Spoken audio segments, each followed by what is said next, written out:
Hey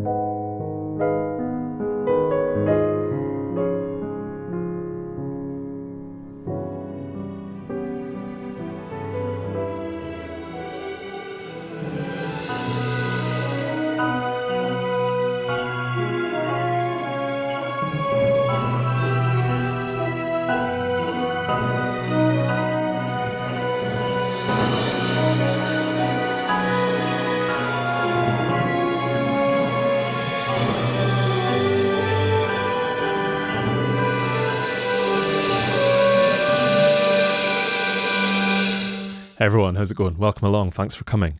Best laid plans, I was going to show you an orchestration video today.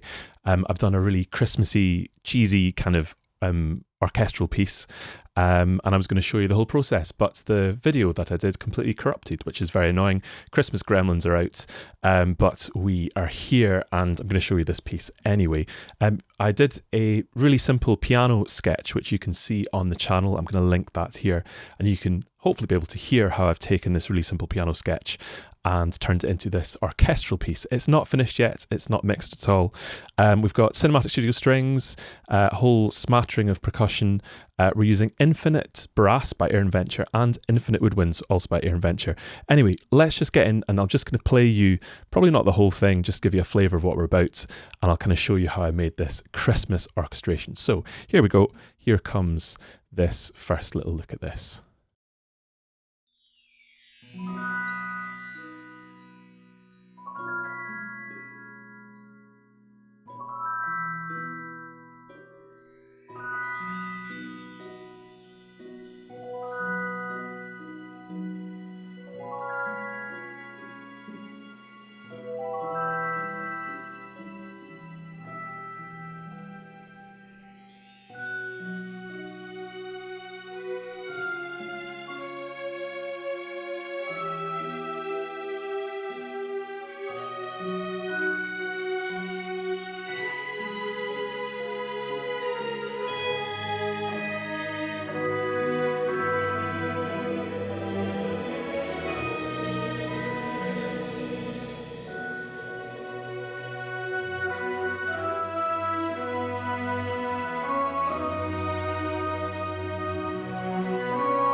That's basically as far as I've got. This climax needs a lot of work. I'm going to add some kind of, more staccato kind of strings, more woodwinds for colour. I've really just kind of sketched it out, as you would have discovered if the video had worked. But I think I'm doing all right with a kind of the cheesy, kind of Christmassy kind of thing. And certainly the first kind of intro melody, I think is pretty much kind of there. The development needs a bit of work.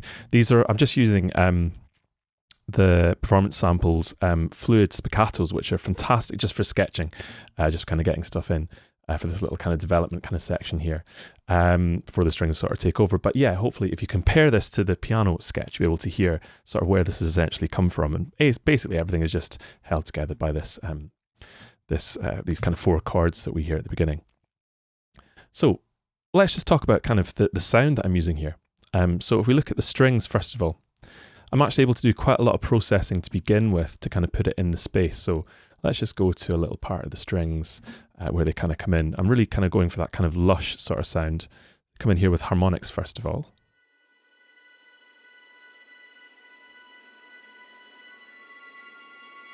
Which I think works quite nicely, just kind of matched with the harp and Celeste.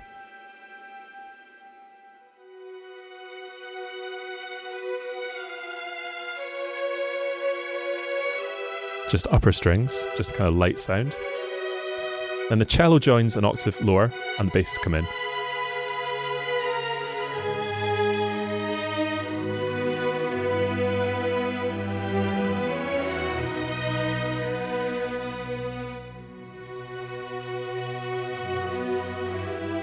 So I've kind of rushed through this programming, but I am generally quite happy with how that kind of sounds anyway. I mean, there's always things that I would change. Let's talk about reverb. That's always a good thing to kind of talk about. So what I'm doing on each instrument for the strings only is I'm EQing them a little bit. So a bit of brightness, taking out some harshness, taking out some mids. I'm panning them. Pan box is absolutely fantastic. So for the violin ones, we can see that actually I panned it quite far left using a mixture of tonal pan and smart pan. This is a really useful plugin to use. And then I'm putting an instance of Cinematic Rooms on the instrument bus. And this is where I'm putting the early reflections of the reverb. So I'm kind of putting in the space. See, I've got it set to quite a close proximity, and I'm taking out 8.5 decibels of the early reflections sound. And essentially I'm using this preset, the Philharmonic stage, as a starting place. But for strings, I find it really important to put them on the instrument bus to kind of put it in the space straight away. And also what I'm doing is I'm actually using, for violins 1 and 2, they're panned hard left and hard right, and they're close. But to give a sense of depth, the rest of the strings, I'm putting them medium on the early reflections. They're a little bit further back, just kind of give that little bit more sense of kind of 3D sort of sense to it. Once I'm happy with this, I'll freeze these tracks. I'll add things like saturation and a bit more EQing, but just kind of to give me a sense of where things kind of are and to get a kind of a rough mix going. This is what I use. So that's early reflections for the strings. For the rest of the instruments, I'm putting them straight. I'm using buses for the early reflections. The strings for me are kind of the most important sound to get right, so I don't mind using a bit more processing. I find I get better results putting Cinematic Rooms Professional on the actual bus and be able to blend it that way. Just what I've kind of found. It does use a bit more processing, which is why I only do it for the strings, which are the most important sound. So that's the early reflections and the kind of very basic processing and panning that I've got on the strings. The late reflection, you'll see they're all being sent to a room. And this is an example or an instance of Mechanics Hall from Altiverb. And I've turned off the early gain in it. So it's really just being used for the tail. And I've actually turned it down a little bit as well. It's actually not quite the full 2.5 seconds. So it's a slightly kind of tighter reverb. Just at this kind of writing stage, I want to be able to hear everything, but still obviously kind of have a pleasing sort of sense of what it's going to sound like. So yeah, they're being bussed there. And also what I'm doing to kind of add to this 3D effect to the strings is I'm panning the sends individually within the reverbs. So I'm actually sending violin 1 quite far left into the altiverb, violin 2 quite far right into the altiverb, viola a little bit left, cello a little bit right, and the basses kind of into the back of the altiverb. So they're not kind of too far forward. They feel like they should be at the back of the string section, sort of emulating Air Studios a little bit with this. So that's kind of how I'm getting the sort of string sound. What I've also done to give me as much control as possible, and I only do this in the strings, is to split the close mic and the main mic from contact. So spot 1 is going into close and main is going into main. So I have full control over the the actual sound and the definition that I can get. So you can see I'm mostly using the main mic, which, let's just hear, sounds like this.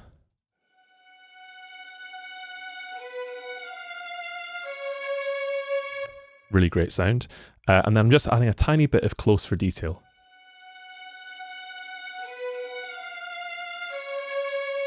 It's really subtle, really subtle. And then you'll notice I've got an instance here of Cinematic Studio solo strings. Now I'm only using this later on when I really want the strings to cut through. I'm not using it the whole time, where I bring in a little bit of that that really gorgeous kind of solo sound just to kind of emphasize. So it comes in here.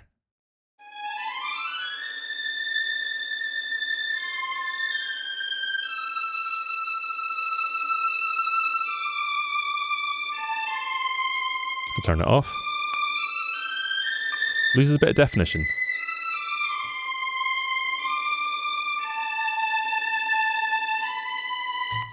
So that's essentially what I'm doing here with the strings and for all the string sections.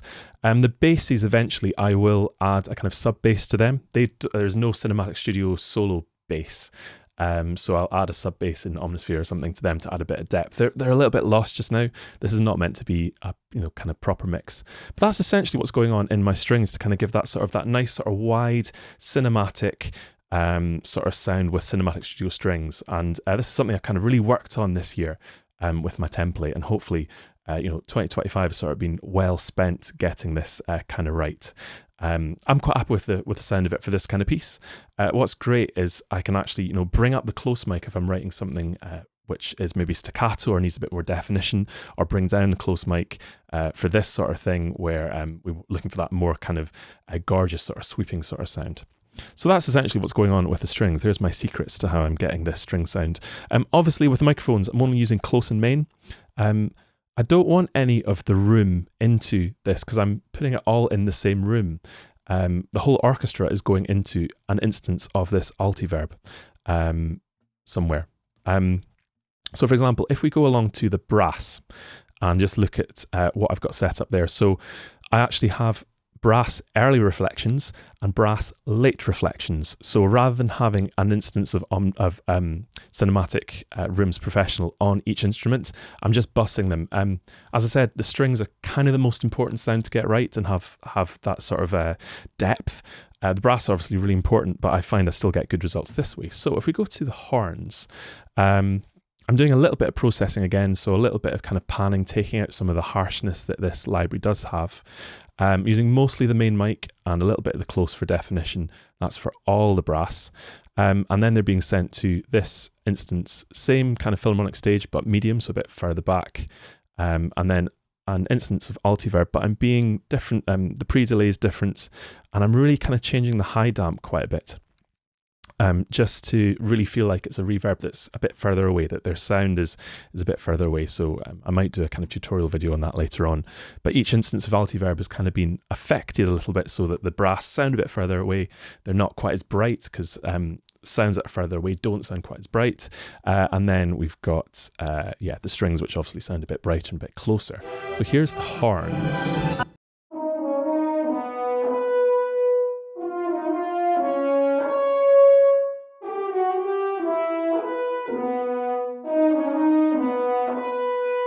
I really love doing this with these AaronVenture Infinite Brass.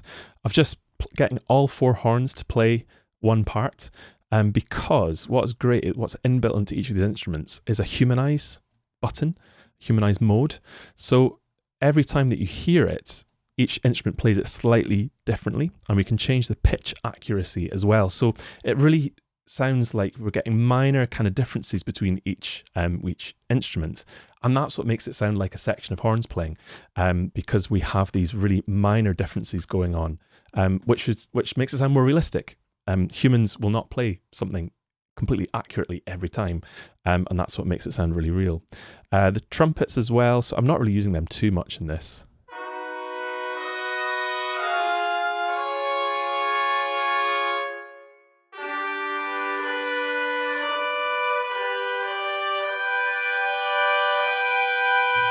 Really nice sound again, I think. These AaronVenture instruments do need a bit of help with kind of EQ and actually putting them in the room, but once you get them, they're so playable, and because they're sample modeling, they sound absolutely incredible.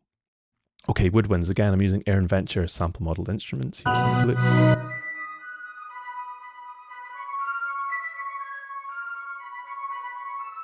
Again, that sort of thing. Here's some oboes.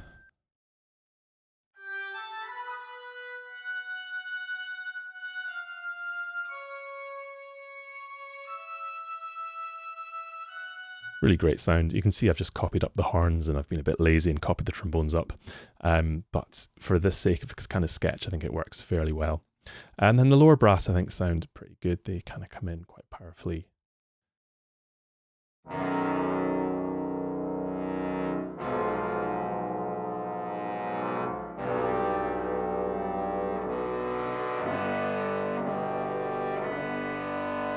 I'm trying to be really important to leave space for them to breathe to make it sound more realistic.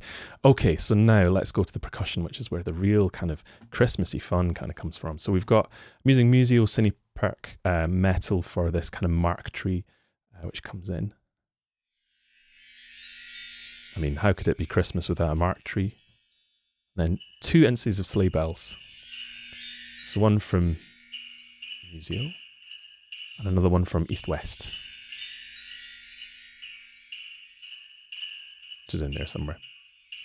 And again, each of the sleigh bells are just panned ever so slightly differently. Essentially, the orchestration is kind of following the structure of the kind of sketch. We've got this really kind of calm sort of intro. String melody comes in, it builds up a little bit. We have a kind of climax here. Then this development, there's going to be another climax coming on here. And then at the end, it's going to finish kind of the same as it started.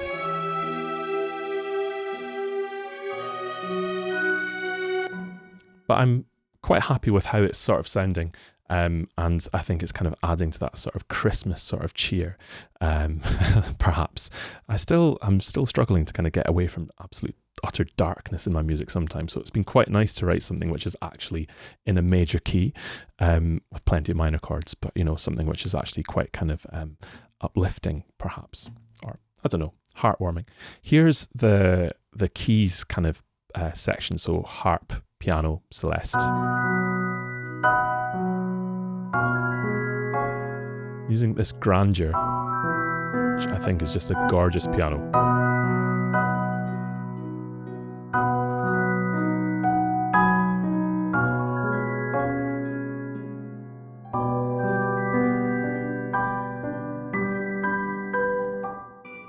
So I think that sound is really fantastic. I think the grandeur is my favorite piano to use.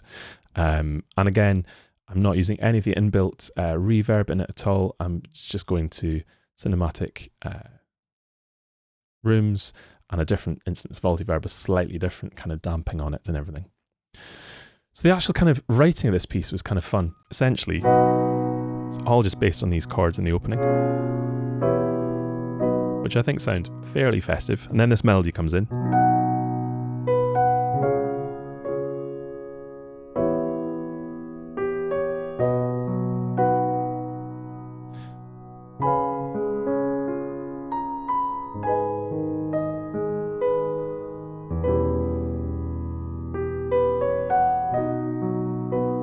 I'm essentially using this chord, the E minor 6th chord, which is pretty festive and Christmassy, to always lead back to B. And even at the end of the kind of climax, we modulate to A, oddly enough, A minor, so we get this kind of A minor version.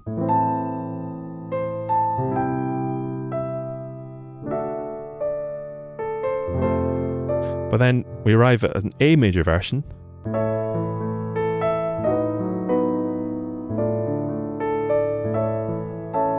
And then we start modulating back into B.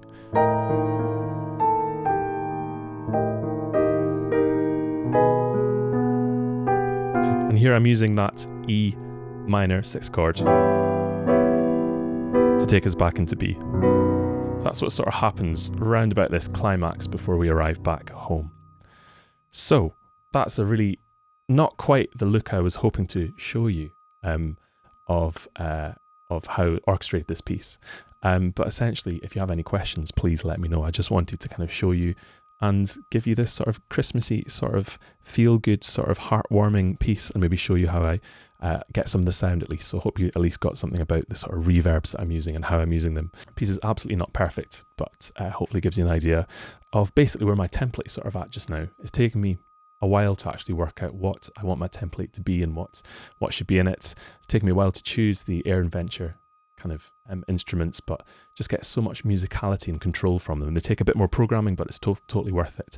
And I see he's got a string instrument coming out soon, which I'm really excited to kind of see. But yeah, I hope you all have a fantastic Christmas, a happy new year. There's more videos coming up over the next little while, and please do give us a little like, a little subscribe. That would be the perfect Christmas gift you could possibly give me. Hope you stay safe over this festive period, and I will see you in the next one. Cheers.